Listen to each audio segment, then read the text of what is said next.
എനിക്ക് ബഹുമാന്യരായ മാധ്യമ പ്രവർത്തകരോടും ഈ നാട്ടിലെ പോലീസ് സംവിധാനങ്ങളോടും ഒരു അഭ്യർത്ഥനയുണ്ട്. ബഹുമാന്യരായ മാധ്യമ പ്രവർത്തകർ, നിങ്ങളെൻ്റെ ഒരുപാട് ബൈറ്റുകളും പ്രതികരണങ്ങളും ഒക്കെ എടുത്തതാണ്. ഈ തെരഞ്ഞെടുപ്പുമായി ബന്ധപ്പെട്ട് നമ്മൾ തമ്മിൽ ഒരുപാട് അവസരങ്ങളിൽ സംസാരിച്ചവരാണ്. ഒരു കാര്യം നിങ്ങൾ ആലോചിക്കുക, ഞാനിവിടെ വന്നത് 10-ാം തീയതിയാണ്. ഞാനിവിടെ 10-ാം തീയതി വൈകുന്നേരമാണ് വന്നത്.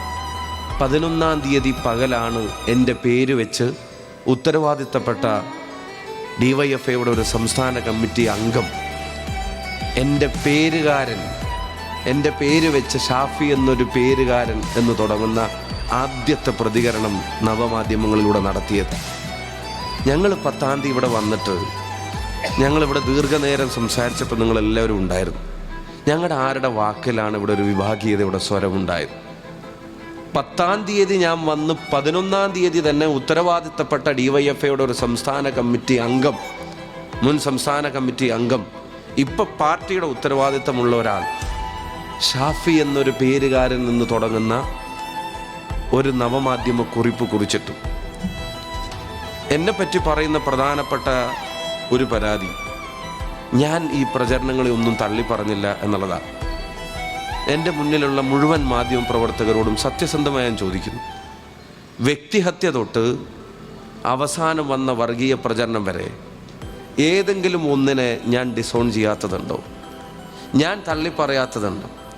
ആര് നടത്തിയാലും ശരിയല്ല എന്നും വ്യക്തിഹത്യ നടത്തിയിട്ട് ഉൾപ്പെടെയുള്ളൊരു തെരഞ്ഞെടുപ്പ് എനിക്ക് ജയിക്കണ്ടെന്നും നിങ്ങളുടെയൊക്കെ പരസ്യമായി പറഞ്ഞിട്ടുള്ള ഒരാളാണ് ഞാൻ. ഞാൻ ഒരു കാര്യം പറയുന്നു, ഞാൻ നല്ലവനായ ഉണ്ണിയായിട്ടോ ഞാൻ ഹരിശ്ചന്ദ്രനായിട്ടോ അതല്ലെങ്കിൽ ഞാൻ നിഷ്കളങ്കനായിട്ടോ ഒന്നുമല്ല.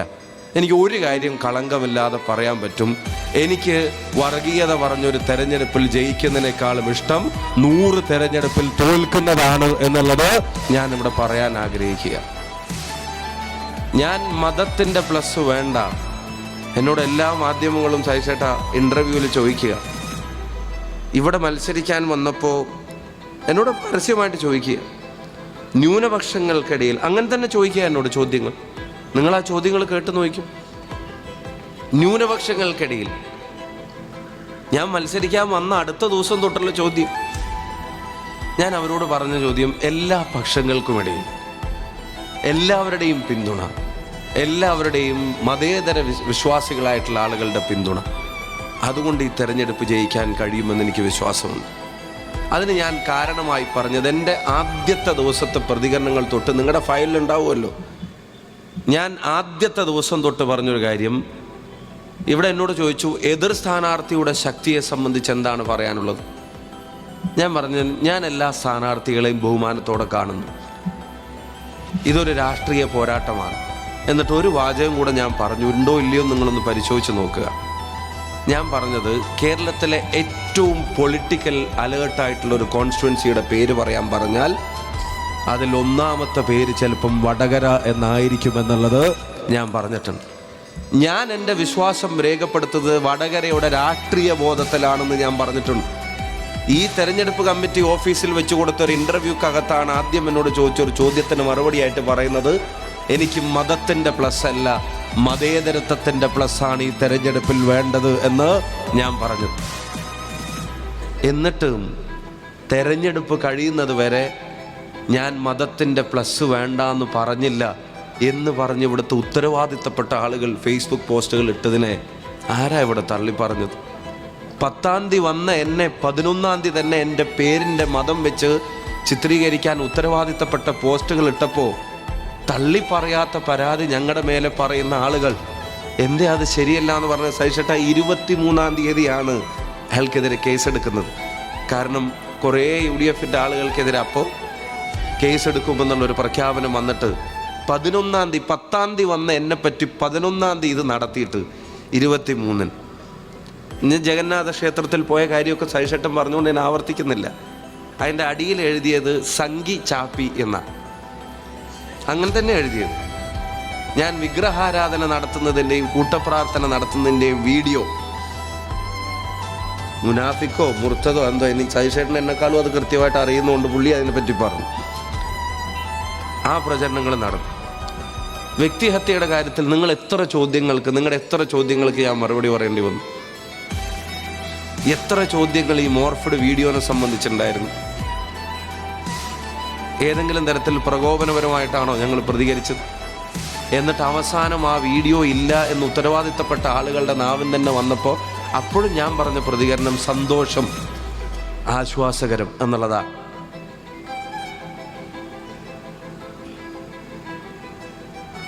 ഇവിടെ വർഗീയ പ്രസ്ഥാനങ്ങളെ സംബന്ധിച്ച് സഹിച്ചേട്ടൻ പറഞ്ഞു, എന്നോട് ചില പ്രസ്ഥാനങ്ങളുടെ വോട്ടുകൾ വേണ്ട എന്നുള്ള നിലപാടെടുക്കാൻ പറ്റുമോ എന്നുള്ള വെല്ലുവിളിയോടെ പല ചോദ്യങ്ങളും ഉണ്ടായി.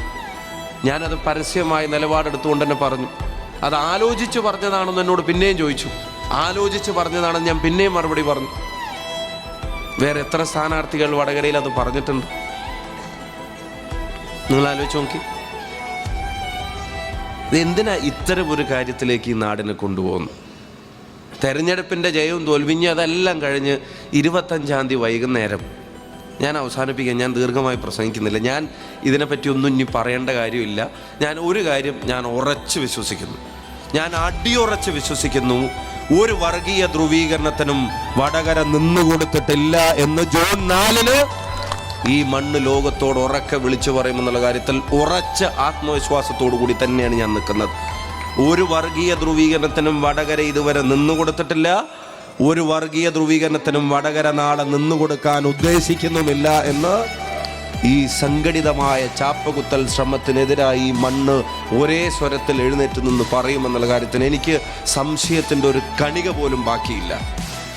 ഇപ്പം അവസാനം പറഞ്ഞൊരു കാര്യത്തെ കൂടെ പറഞ്ഞ് ഞാൻ നിർത്താം. ലാസ്റ്റ് ഞാൻ ഒറ്റ കാര്യം പറഞ്ഞ് നിർത്തുക. ഇടയിൽ നടന്ന എല്ലാ പ്രചരണങ്ങളും കാര്യങ്ങളൊക്കെ അതൊക്കെ നമ്മൾ ഏറെ ചർച്ച ചെയ്താണ്, ഞാൻ അതിലേക്കൊന്നും പോണ്ട.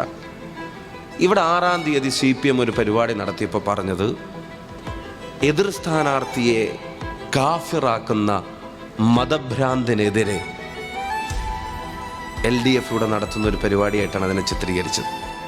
എൻ്റെ വിനീതമായ ചോദ്യം CPM-നോടും ആ പോസ്റ്ററിലെ പരിപാടിയിൽ പങ്കെടുത്തവരോടും ഇവിടുത്തെ പോലീസിനോടും എൻ്റെ വിനീതമായ ചോദ്യം, നിങ്ങളിപ്പോഴും കാഫിറാക്കി എന്ന് തന്നെ പറഞ്ഞുകൊണ്ടിരിക്കുന്നു. എൻ്റെ ചോദ്യം, എന്തുകൊണ്ടാണ് ആ കാഫിറിൻ്റെ സ്ക്രീൻഷോട്ട് ഉണ്ടാക്കിയ ആളുകളെ നിങ്ങൾ കേരളത്തിൻ്റെ പൊതുസമൂഹത്തിൻ്റെ മുന്നിലും നിയമത്തിൻ്റെ മുന്നിലും കൊണ്ടുവരാത്തത് എന്നുള്ളത് ഞാൻ ചോദിക്കാൻ ആഗ്രഹിക്കുന്നു. എനിക്ക് വേറെ വെല്ലുവിളികളില്ല, ആക്ഷേപങ്ങളില്ല, ആദരവ് കുറയുന്ന ഒരു വാക്കും ഞാൻ പറയാൻ ആഗ്രഹിക്കുന്നില്ല. എന്തുകൊണ്ട് കാഫിർ എന്ന സ്ക്രീൻഷോട്ട് ഉണ്ടാക്കിയ ആ ആളെ, ആ പർട്ടിക്കുലർ ഇൻഡിവിജ്വലിനെ, അല്ലെങ്കിൽ ഒരു സംഘം ആളുകളെ, അല്ലെങ്കിൽ ഏതെങ്കിലും നവമാധ്യമ കൂട്ടായ്മകളെ, ആരാണെങ്കിലും അതിൻ്റെ പിന്നിൽ പ്രവർത്തിച്ച് ഏത് പാർട്ടിക്കാരനും ആവട്ടെ, എന്തുകൊണ്ട് അവരെ കേരളത്തിൻ്റെ പൊതുസമൂഹത്തിൻ്റെ മുന്നിലും ഇവിടുത്തെ നിയമ സംവിധാനങ്ങളുടെ മുന്നിലും കൊണ്ടുവരാൻ ഇവിടുത്തെ ഭരണകൂടവും ഇവിടുത്തെ ആഭ്യന്തര വകുപ്പും സംവിധാനങ്ങളും തയ്യാറാവുന്നില്ല? ആ സ്ക്രീൻഷോട്ട് പുറത്തിറങ്ങിയ മണിക്കൂറുകൾക്കുള്ളിൽ തന്നെ പോലീസ് സ്റ്റേഷനിലേക്ക് തൻ്റെ മൊബൈലും കൊണ്ടുപോയ ആ ചെറുപ്പക്കാരനോട് ഈ വടകരയുടെയും കേരളത്തിൻ്റെയും നന്ദി ഈ വേദിയിൽ വെച്ച് അറിയിക്കാൻ ഞാൻ ആഗ്രഹിക്കുന്നു. അവിടുത്തെ യൂത്ത് ലീഗിൻ്റെ പ്രവർത്തകർ, അങ്ങനെ ഒരു വാട്സപ്പ് ഗ്രൂപ്പ് ഇല്ല, അങ്ങനെ ഒരു വാട്സപ്പ് ഗ്രൂപ്പിൽ 3 അംഗങ്ങൾ മാത്രമുള്ള ഒരു വാട്സപ്പ് ഗ്രൂപ്പ് ഉണ്ടാവുമോ?